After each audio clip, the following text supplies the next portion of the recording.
eyes were on Dr. Dre, and I'm sure for different reasons than yours. He was the alpha male on the stage, and so I didn't even notice Eminem.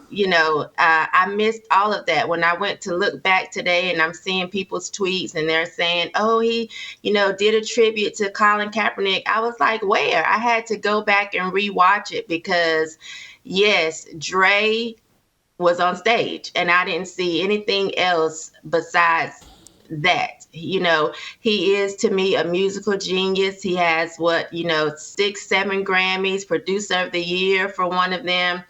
And I don't know, he does command the stage when he's up there. So Eminem who? That's what it was for me.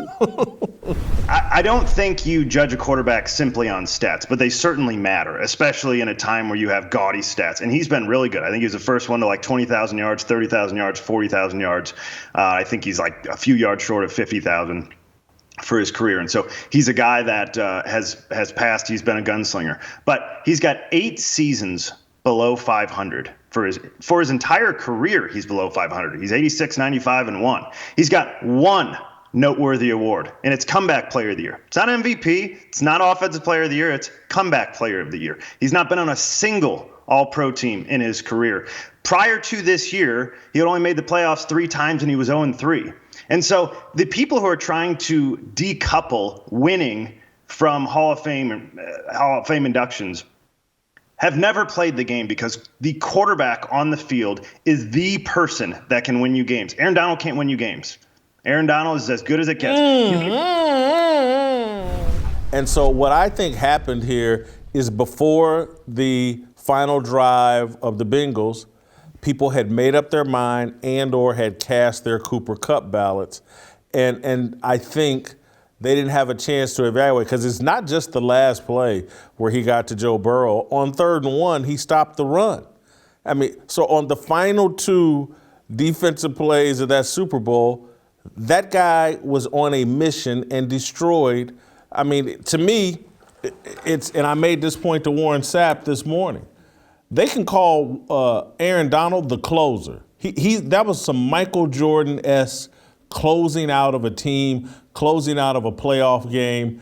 And he did it 2 weeks before in the NFC Championship game. This guy is the closer. That was some Michael Jordan stuff, and I believe he should have been the MVP. I don't have a problem with Cooper Kupp winning the MVP. Russell Wilson won a Super Bowl, in Richard Sherman's mind, on the back of the Legion of Boom. Part of what he's saying here is a shot at Russell Wilson. Your thoughts? Jason, there has always been an underlying tension between those two. There was an ESPN story about 5-6 years ago. I forgot who wrote it, but it was a very good piece. And it basically said that the Legion of Boom, that side of the ball, they kind of looked upon Russell Wilson as Carlton Banks. That he was black, but he wasn't black enough. I don't know if you recall that story. Also, I think there's some lingering animosity. Look, Russell Wilson, if he just hands the ball off to beast mode, they beat the Patriots. Instead, No, they don't. No, they don't. No, they stop it, Steve. No, they don't. You don't think so?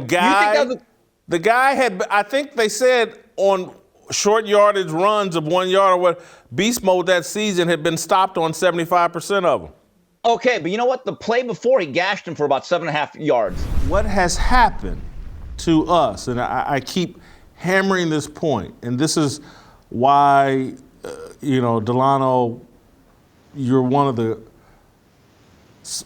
bravest, smartest, important voices out there, is because you're one of the few public intellectuals black public intellectuals, who's a Christian, who doesn't fool themselves into believing, that black is their actual religion. And so what I'm saying by that is, like, they will spend more time and more energy and passion defending whatever black people is doing or whatever's been defined than they will Jesus. Most of the truckers are vaccinated. They just don't want it mandated. because they had bought into the idea of freedom, that they get to decide what goes into their body, not the government. And we can focus on the COVID aspect of this conversation, but we would actually get lost into what's really going on. This is about control. This is about Christians are very hard to control. They love freedom. They trust God, not man. And so that makes it very hard for man to control. You know, we borrow the American conversation about race and we sort of force it through the mainstream media into our country. So, you know, George Floyd being killed had a bigger impact in Canada than any incident I can recall of police brutality or alleged racism or whatever the case in our entire country in my lifetime. And that's because we are so fixated on wanting to compare ourselves to the United States. So a large part of it is just almost you have these activists in Canada who, when they see their American brethren sort of getting excited about an issue, getting upset about something, it's almost like they just want to play the same role here. And they force us to adopt the same sort of political debates, even though our countries are quite different. So that's one of the reasons. But the other thing is that there is this sense that Canada is illegitimate. My dad, by the way, who's a Canadian truck driver, I worked with him in his trucking company, and he always used to talk about university people. So he only had a 5th grade education. And he used to say, oh yeah, here comes one of those university people. They got a degree in both hands and nothing between the ears. That's what he used to say about it. But here's the thing where I think you're getting at something. When you go and you look at public intellectuals, they typically are creating these belief systems like, say, Karl Marx.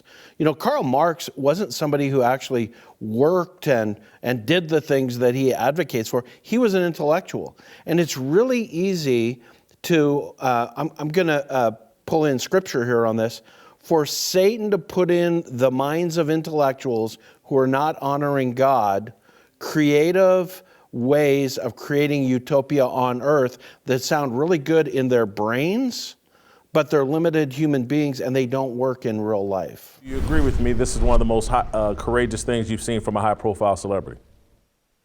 I just want to give Michele Tafoya slow 80s clap. Slow 80s clap. I mean, she went from the sideline to the battlefield because she understood one thing about the climate of today's media and politics, that if you are on a particular side, you cannot be in the profession that you are in. And for her to fully express herself, she had to make the decision to cast herself free and say, you know what? I got to delve all the way into it. I always believed that Michele Tafoya, who was a highly competent broadcaster, a consummate professional, now I know that she has an unbelievable amount of courage, and that's what it takes. Jason, in terms of your fire starter, great job. Let me push back a little bit on the comparison to Jemele Hill making the choice in her own way. Jemele didn't make the choice. Let's be honest.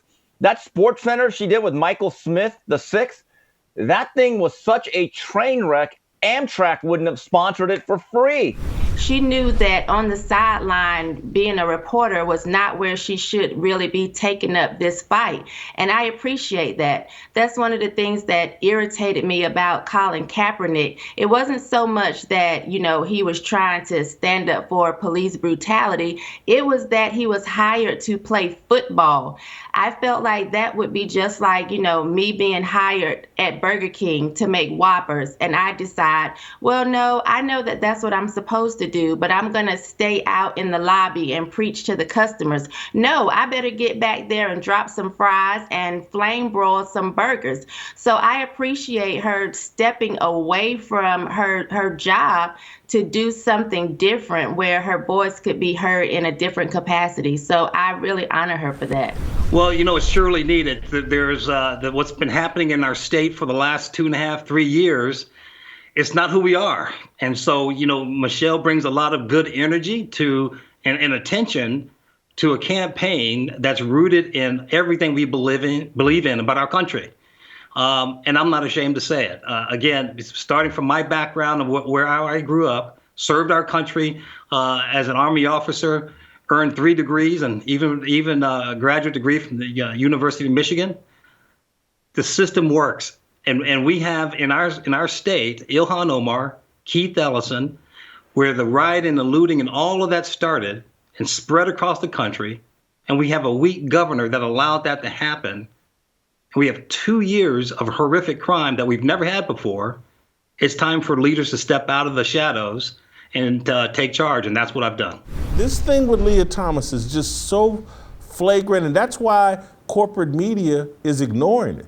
This is a story among conservative media outlets and conservatives on social media, but ESPN's totally TV, their most powerful platform, totally avoiding this topic because they don't want it's such an obvious affront to God. They don't want to put it in people's faces because they don't want people to snap out of it and say, well, hold on.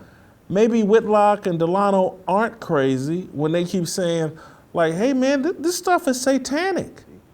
It is not a sign of love to encourage somebody in lies, and it's not a sign of love to encourage someone to pump themselves full of hormones that can end up sterilizing them and to encourage them to mutilate their bodies. The problem is that LeBron's not taking any risk, and everybody understands that LeBron's not taking any risk. His aim, his pursuit is to become a billionaire.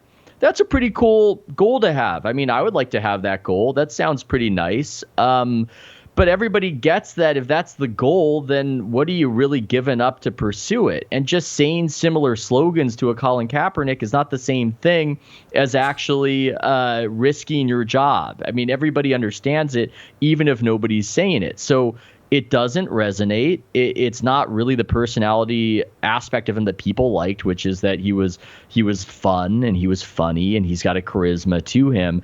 And then it gets the apotheosis of it is him making this tearjerker of an ad, and the reveal at the end is Ruffles potato chips. I mean, it's a parody. It's a satire. It's what happens when nobody around you is telling you that something looks silly.